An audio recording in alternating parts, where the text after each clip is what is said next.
आणि आता आपण जाऊया थेट सह्याद्री गेस्ट हाऊसला, जिथं ओबीसी आरक्षण संदर्भातली ही बैठक, ज्यावर आम्ही तुम्हाला प्रश्न विचारलाय, ती नुकतीच पार पडली आहे। बैठकीत कोणता नेता काय बाजू मांडतोय हेच जाणून घेण्यासाठी आपण जाऊया गेस्ट सेंटरला, जिथे आपले प्रतिनिधी आता आपल्या बरोबर असतील। सूरज सावंत, सूरज, 0 आवर मध्ये तुझं स्वागत आहे। आणि आता नुकतीच बैठक पार पडली आहे, काय म्हणशील? लक्ष्मण हाकेंच्या जे काही उपोषण आंदोलन सुरू आहे त्याचा तोडगा निघाला का?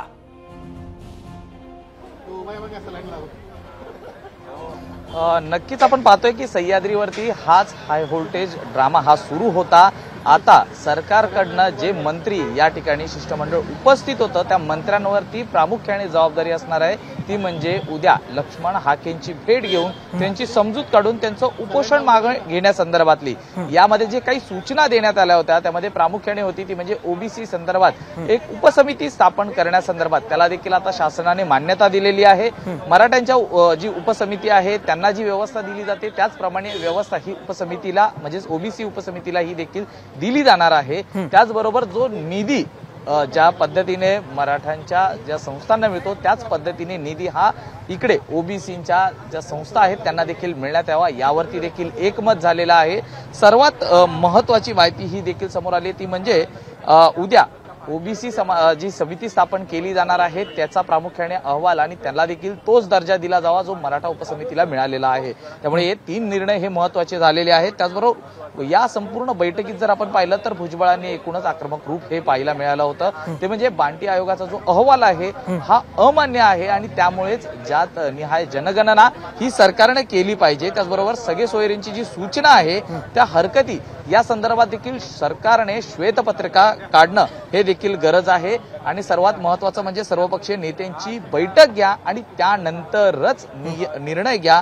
त्यामुळे या संदर्भात आता भुजबळ यांनी जी आक्रमक भूमिका मांडलेली आहे त्याकडे नेमकं आता कसं पाहिलं जातं हे महत्त्वाचं आहे। मात्र उद्या जे शिष्टमंडळातले मंत्री या ठिकाणी उपस्थित होते त्यांच्यावर प्रामुख्याने जबाबदारी असणार आहे, ती म्हणजे उद्या लक्ष्मण हाकेंची भेट घेऊन त्यांचं उपोषण कसं मागे घेता येईल या संदर्भात त्यांची समजूत काढण्याचं सूरज, आज जर बघितलं तर लक्ष्मण हाके आजच्या बैठकीनंतर सुद्धा ते कायम होते आपल्या एका मागणीवर।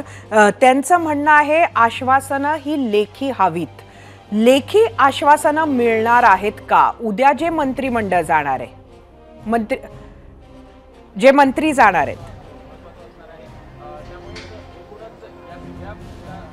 नक्कीच ज्या मागण्या आहेत त्यातील अनेक मागण्या या बहुतांश मागण्या या मान्य झालेल्या आहेत। त्या संदर्भात लेखी आश्वासन देण्याला सरकारने देखील सकारात्मकता दाखवण्यात आलेली आहे। त्यामुळे हे नेमकं लेखी आश्वासन सरकार कधी देतं याकडे सगळ्यांचं लक्ष राहणार आहे। सर्वात महत्त्वाचं म्हणजे आता भेट तर होणार आहे, या भेटी दरम्यान मागे घेत आहेत का आणि त्यांच्या सोबतच हे लेखी आश्वासन दिलं जात आहे का हे पाहणं महत्त्वाचं आहे। अद्याप बैठक संपलेली आहे, बैठक संपल्यानंतर अद्याप कुठला नेते हे माध्यमांशी संवाद साधण्यासाठी बाहेर आलेले नाहीयेत। त्यामुळे या संदर्भात नेते आता काय नेमकं सांगतात हे पाहणं तितकंच महत्त्वाचं राहणार आहे। मात्र अनेक बैठकीत अनेक तोडगे। सूरज, तुझे धन्यवाद, तू दिलेली माहिती अत्यंत महत्त्वाची होती आणि तुझ्या तिथे येऊन नेते काय म्हणतात हे सुद्धा आपल्याला ऐकायचंच आहे। मात्र त्याआधी परत एकदा जाऊया वडीगोद्री गावात। थेट लक्ष्मण हाके आपल्या बरोबर आहेत आणि त्यांना काय म्हणायचंय आजच्या या बैठकीबद्दल ते ऐकूया। आता तुम्हाला सुद्धा प्राथमिक माहिती मिळाली असेल हाकेजी, काय तुमची पहिली प्रतिक्रिया आहे बैठकीवर?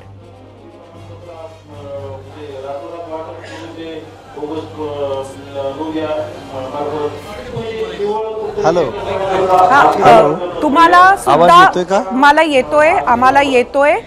तुमची पहिली प्रतिक्रिया काय आहे? बैठकीची माहिती तुम्हाला सुद्धा प्राथमिक मिळालेली असेल, बैठक ज्या पद्धतीने झाली त्याबद्दल आपण समाधानी आहात का?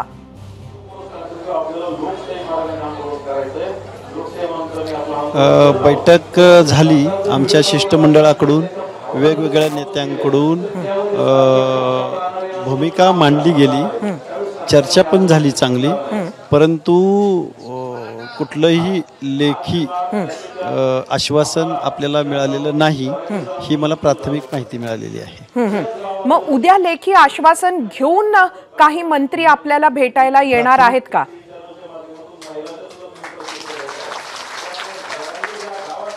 तसं काहीच मला माहिती आता तरी कळालेली नाही. खरं तर आज आपल्या उपोषणाचा जवळजवळ 10वा दिवस उजाडतोय. आपलं उपोषण आपण मागे घेणार आहात का?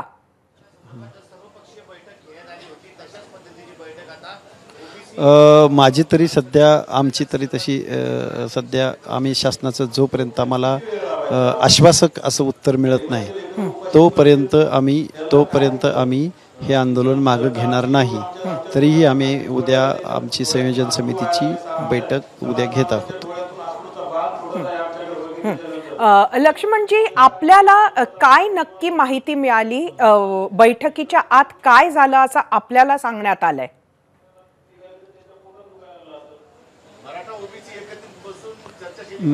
बैठकीमध्ये सर्व नेत्यांनी आपल्या भूमिका ठाम पद्धतीने मांडलेल्या आहेत. आणि लक्ष्मणजी, मी आपल्याला एकच मिनिट थांबवते. छगन भुजबळ आत्ताच बैठकीतून बाहेर आलेले आहे. ते काय म्हणतात ते आम्ही सुद्धा ऐकतो आणि आपल्याला सुद्धा ऐकवतो. आजच्या बैठकीत तोडगा निघालेला आहे का? उपोषण उद्या लक्ष्मण हाकेंचं मागे घेतलं जाणार आहे का? आपल्या सर्वांवरती ही जबाबदारी देण्यात आलेली असल्याची माहिती मिळते.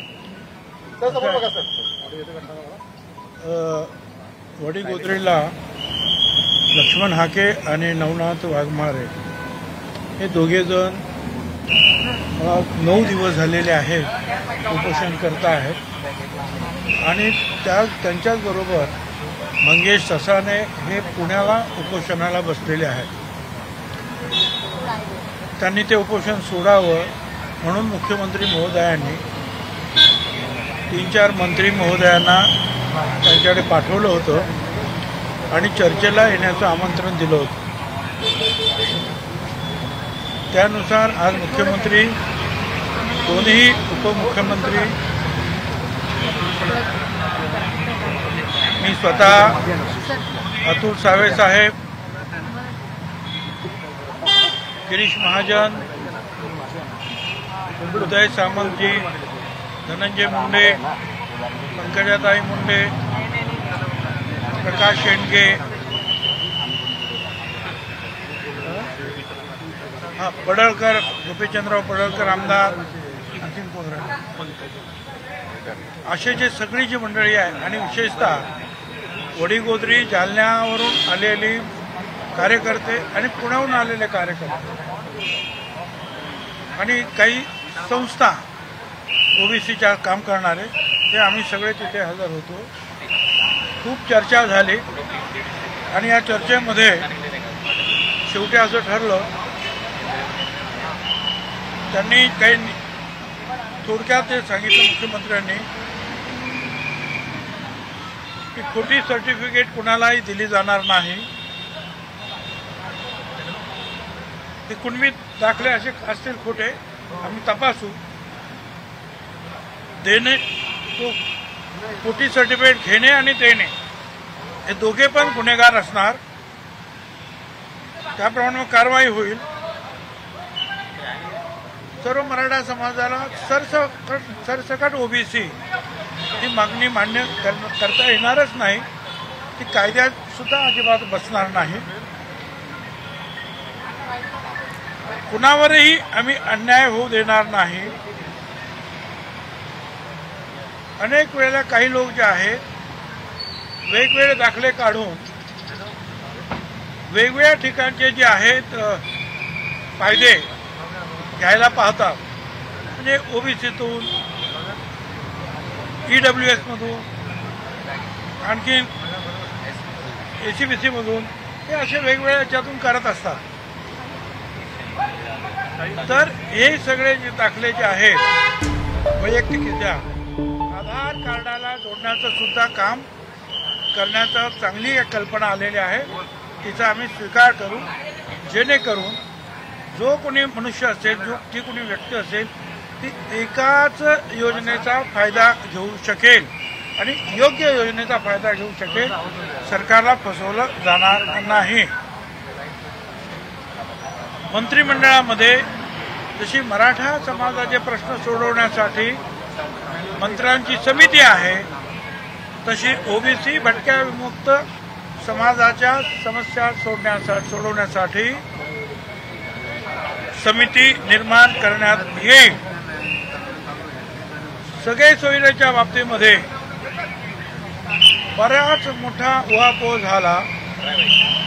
आम्ही त्यांना सांगितलं की याच्यामध्ये खूप त्रुटी आहेत. शेड्यूल कास्ट असेल, शेड्यूल ट्राईब असेल, ओबीसी असेल, त्याला प्रमाणपत्र कसं द्यावं, जात पडताळणी कशी करावी, या संदर्भामध्ये पूर्ण माहिती असलेलं एक मोठं पुस्तकच आहे, मोठं डॉक्युमेंट आहे. आणि त्याप्रमाणे सगळ्याची पूर्तता करून सर्टिफिकेट देण्यात येतात. आणि म्हणून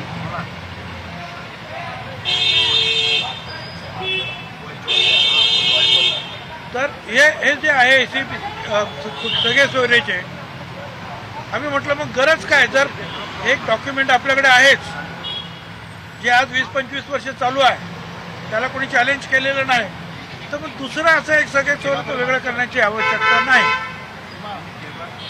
त्यांनी सांगितलं जरूर तुम्ही सगळ्या तुमची द्या माहिती. आणि आम्ही सांगितलं आहे त्याच्यामध्ये सुद्धा काही त्रुटी आहेत, आमच्या वकिलांचा सुद्धा आम्ही सल्ला घेतो. त्यांनी सांगितलं ते आणून द्या आमच्याकडे. आणि असंही ठरलं अधिवेशन काळामध्ये सर्व पक्षीय नेत्यांची एक बैठक घेऊन या सगळे सोयऱ्यांच्या बाबतीमध्ये सुद्धा काय करायचं आहे याचा निर्णय आम्ही घेऊ. कशा प्रकारे हा प्रश्न सोडवायचा आहे याचा निर्णय सर्व पक्षांना विश्वासात घेऊन चर्चा करू, अशा प्रकारचे जे आहे मुख्यमंत्र्यांनी आश्वासन दिलेलं आहे. त्यांनी हेही सांगितलं आम्ही मराठा समाजावर अन्याय करणार नाही, त्याचबरोबर विमुक्त, भटक्या विमुक्त आणि ओबीसी या समाजावर सुद्धा अन्याय करणार नाही, करू देणार नाही, अशी आमची भूमिका आहे. वेगवेगळ्या ठिकाणी निवडणुकीच्या अगोदर, निवडणुकीच्या नंतर सुद्धा लहान लहान समाजाच्या घरांवर हल्ले झाले, हाणामाऱ्या झाल्या, बदला घेण्यात आला. अजूनही ते प्रकार त्या जिल्ह्यांमध्ये सुरू आहेत. त्या बाबतीमध्ये सुद्धा कडक कारवाई करू, हे सुद्धा जे आहे मुख्यमंत्री आणि उपमुख्यमंत्र्यांनी सांगितलेलं आहे.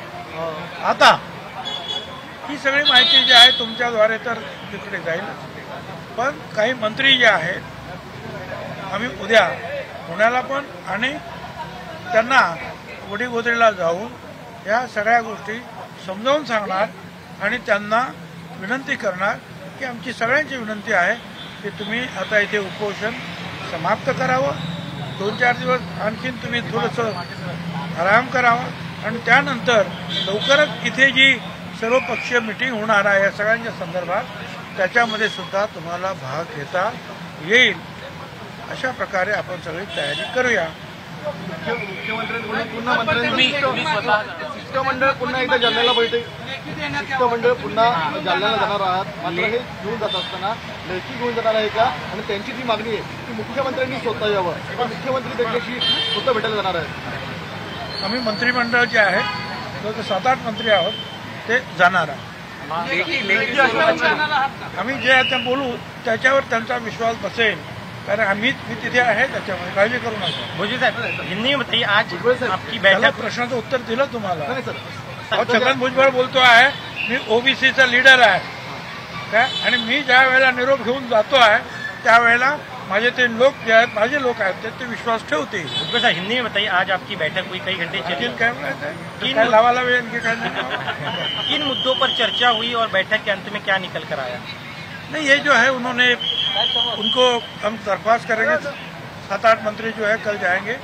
उन्होंने जो बातें वहाँ उन्होंने सवाल उठाया है उनका जवाब देने की हम कोशिश करेंगे. मुख्यमंत्री, उप मुख्यमंत्री, सारे मंत्री जो है बहुत सकारात्मक है इसके ऊपर. कुछ बातें उन्होंने मान ली है और उन्होंने ये भी कहा है कि ये सारे सवाल हम आने वाले अधिवेशन में सारे पार्टियों के नेताओं को बुलाकर उनके सामने उसको।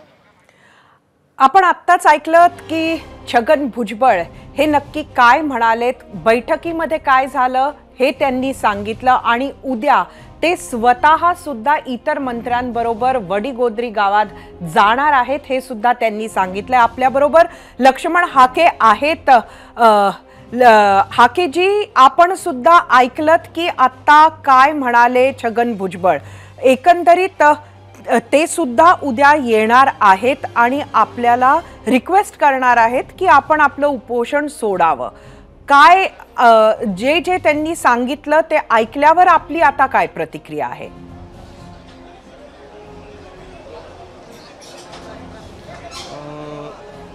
आत्ताच्या त्यांच्या प्रेसमधून मला सगळे सोयऱ्यांसंदर्भात काय चर्चा झाली किंवा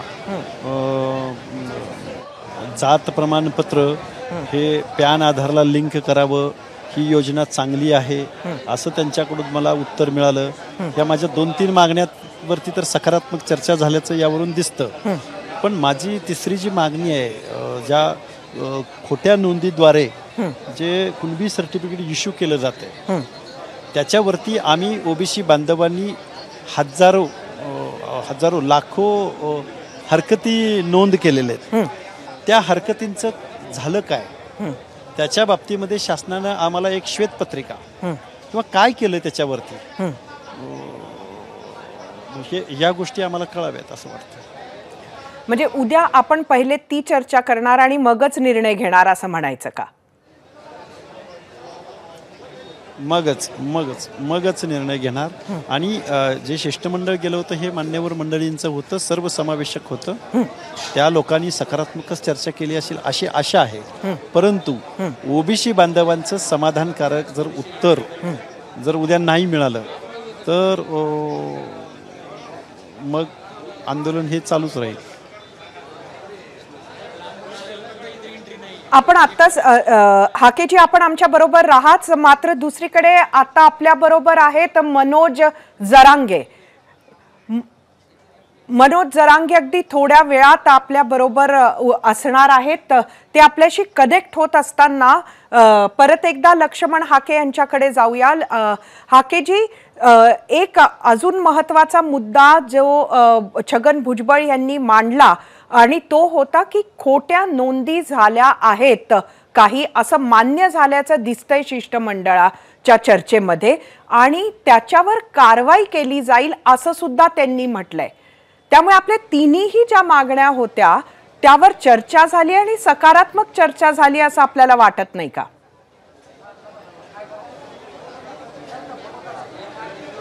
सकारात्मक चर्चा झाली आणि आमचं जे शिष्टमंडळ गेलं होतं त्यांच्यावरती माझा पूर्णतः विश्वास आहे, त्याबद्दल वादच नाही। पण ओबीसीनी ज्या हरकती घेतलेल्या आहेत त्या हरकतीचं काय झालंय, माझ्याकडं अर्लियर करेक्शनच्या माध्यमातून ज्या नोंदी वगैरे त्या डॉक्युमेंट सोशल मीडियावरती फिरतायत, जे प्रशासनामध्ये काम करणारी लोक आहेत, माझ्याकडे खूप पुरावे आहेत, माझ्याकडे तशा नोंदी आहेत।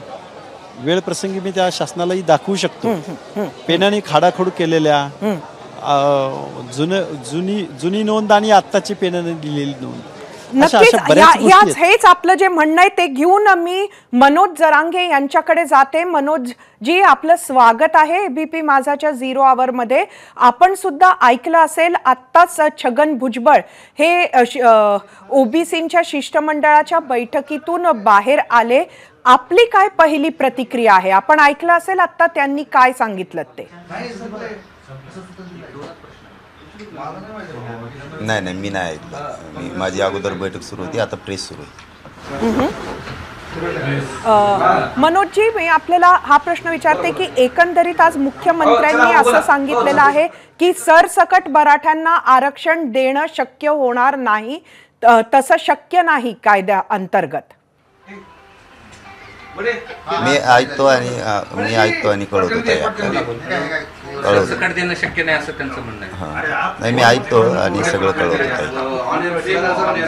1 मिनिट ताई, थोडी ओबीसी बैठक आहे. नेत्यांबरोबर जर तुम्हाला चर्चा करायला आमंत्रण दिलं तर तुम्ही जाणार का?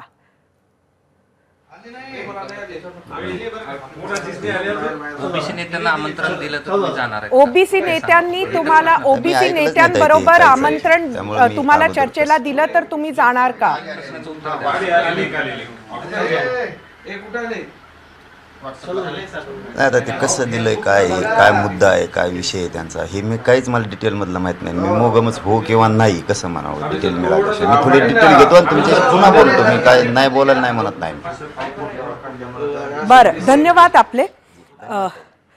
परत एकदा मी लक्ष्मण हाकेंकडे येते. आपण ऐकलत आत्ता मनोज जरांगेंची अगदी प्राथमिक आणि थोडक्यातली प्रतिक्रिया होती. काय म्हणाल?